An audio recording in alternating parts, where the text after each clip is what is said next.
Assalamualaikum warahmatullahi wabarakatuh. Hamdan wa syukron lillah amma ba'd. Tepangkeun nami sim abdi Tatami Tahudin sok dipanggil Ogan Panghilap. Subscribe channel ieu nya da gratis kitu nya. Oke. Dina episode ayeuna sim abdi pangireun bade ngabahas tentang ilmu tajwid. Nah, naon ari tajwid teh? Saksikan, jangan kemana-mana.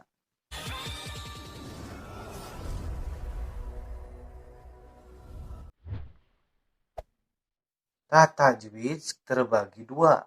Tajwid cek lugot, tajwid cek istilah. Naon tajwid cek lugot nyata al-ityanu bil jaid nyata ngadatangkeun kana kealusan atau kadar-kadar ngaluskeun eta teh cek urang mah tajwid cek lugot.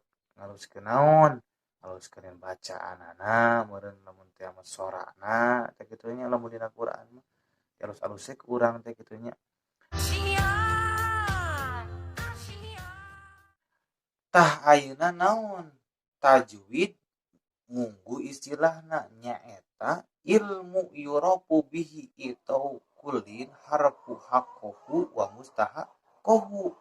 Hartosna nyaeta ilmu anu bisa dikanyahokeun ku eta ilmu teh ku nguningakeun tiap-tiap hurufna sina nyumponan kana hakna jeung mustahikna.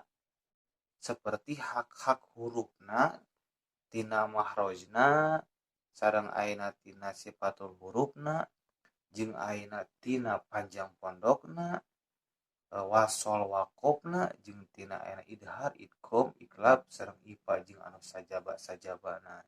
Ayeuna naha naon faidahna ngaji ilmu tajwid? Nyaeta faidahna teh ngajaga bisi salah maca Quran. Anapun ari hukumna ngaji ilmu tajwid mah eta teh fardu kifayah. Ari fardu kifayah seperti kumaha? Nyata seperti kieu contoh.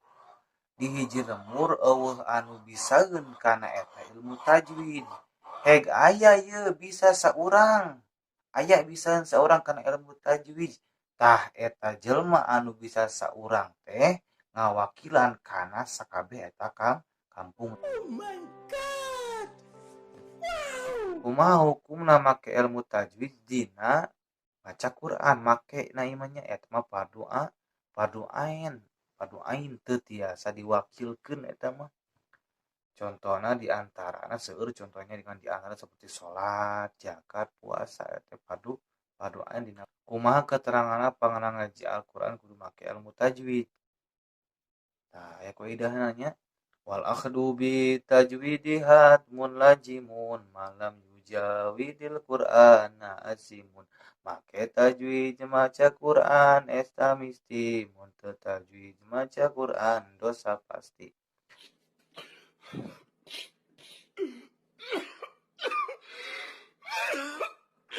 Dicekapkeun sakitu bae mudah-mudahan aya manfaatna khususna kanggo sim abdi umumna kaeng sadayana nya.